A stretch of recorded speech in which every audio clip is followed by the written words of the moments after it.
ஓம் நம சிவாய. பஞ்சபூதங்களால் ஆசீர்வதிக்கப்பட்ட நீ இந்த உலகத்தின் சாபத்தை நீக்குவாய், சாவையும் தடுப்பாய், சிவத்தையும் காண்பாய். ஓம் நம சிவாய.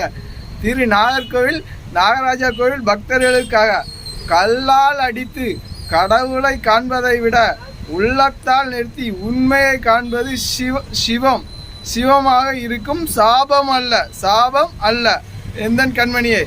பிள்ளையை பெற்று பிரேதமாக சுமப்பது மனித உறவுக்கு அழகு அல்ல. சாபத்தை நீக்குவது உன்னுடைய வேலை என்றால் சிவனை காண்பது உலகத்தாரின் உள்ளம் அன்பினால் எந்தன் கண்மணியே. மரணிப்பவன் உன்னை தொட்டாலும் மரணம் உன்னை தொடுவதில்லை. சிவனோட சொத்து யமனுக்கு உறவாக நிற்பதில்லை. மண்ணுக்கு சொந்தமான உடல் மனிதனுக்கு சொந்தமாகாது. மனிதனுக்கு சொந்தமான உடல் யமனுக்கு சொந்தமாகாது. மனம் நொந்தது உடல் நொந்து நிற்பதை கண்டாலும் களவுகள் செய்கிறவன்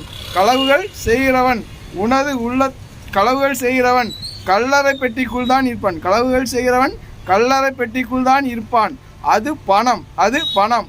உனது உள்ளத்தை திறந்து விட்டவர்கள் உனக்கு கண்களின் வெளிச்சமாக இருப்பார்கள். நரகத்தீயில் இருந்து விடுபட ஓம் நம சிவாய என்றால் நிமிர்ந்து நடக்க முடியாதவன் ஊனத்தை கண்டாலும் உண்மையை பிரிந்து வாழ முடியாது எந்தன் கண்மணியை. ஆதலால் சாகா வரம் தந்தார்கள் சாபத்தை தீர்த்து. இரத்தத்தை பார்க்காத வரை சிங்கம் வெளி கேட்பதில்லை.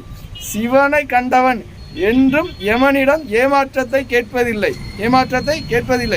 மறுபிறவியை கண்ட உனது உள்ளம் உண்மையானது உலகத்தாருக்கு என்று தாயும் தந்தையுமாக மரணத்திலிருந்து விடுவித்தார்கள். அந்த அன்பே சிவமாகும். ஓம் நம சிவாய என்றால் நரக கடலும் தலை வணங்கும் சிவமாக.